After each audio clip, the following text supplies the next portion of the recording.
Merci beaucoup, bonjour à tous. Alors je vais être très très court parce que d'abord tout a été dit et puis par ailleurs je vais laisser le maximum de temps aux deux panels qu'Adeline va animer dans quelques minutes.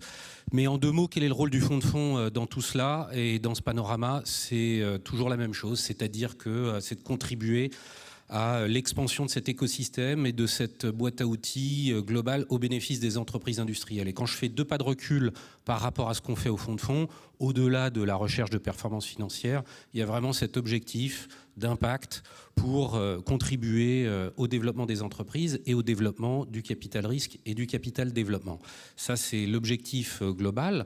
On le fait en sélectionnant des fonds, de sorte qu'il existe une offre en fonds propres à la disposition des entreprises, quel que soit leur stade de développement, depuis la création jusqu'aux difficultés.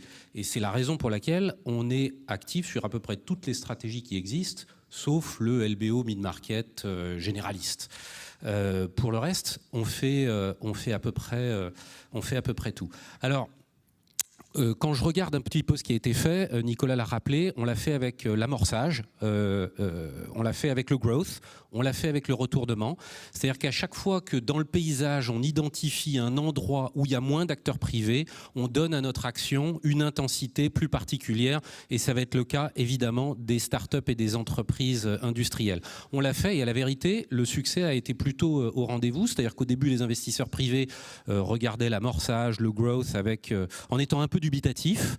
On a eu une action volontariste, c'est-à-dire qu'on a investi dans ces fonds à des niveaux d'emprise supérieurs à ce qu'on faisait par le passé. Et l'un des indicateurs du succès, je dirais, du FNA, c'est que cette emprise a baissé de façon assez drastique entre le démarrage et aujourd'hui. C'est-à-dire que les investisseurs ont constaté qu'effectivement, c'était une classe d'actifs qui était rentable. Le deuxième élément intéressant, c'est que sur l'amorçage comme sur le growth d'ailleurs, la quantité et la qualité du flux d'entreprises qui sont passées par ces fonds dans lesquels on a investi est phénoménal. Donc, on va appliquer la même méthode pour les mêmes objectifs avec les startups et les PME industrielles.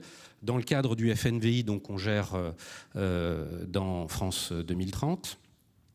Et donc, on aura vocation à accompagner à la fois des fonds de capital risque qui vont investir dans des startups à vocation industrielle, ça c'est très clair. Et si on regarde un peu dans le passé, de quoi parle-t-on? On parle d'exemples du type de Insect, d'Aledia, de Lactips, mais aussi quelque part de Ledger, qui a monté une unité de production à Vierzon.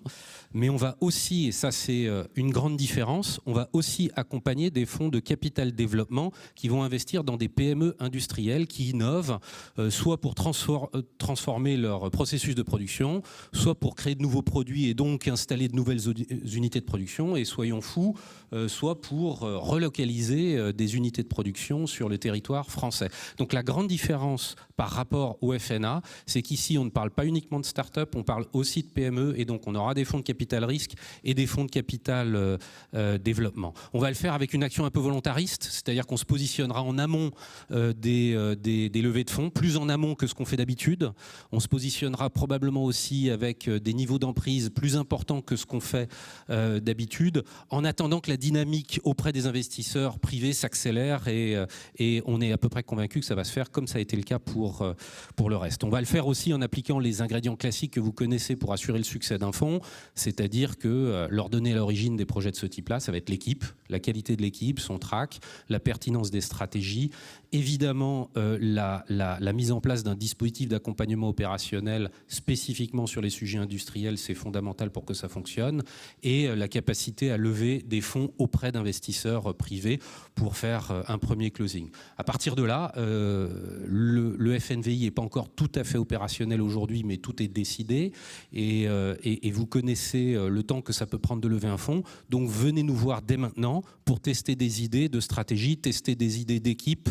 On pourra vous donner quelques conseils. Voilà ce que je veux faire très très court, comme ça on peut laisser de la place aux deux panels. Et donc je passe la parole à Adeline.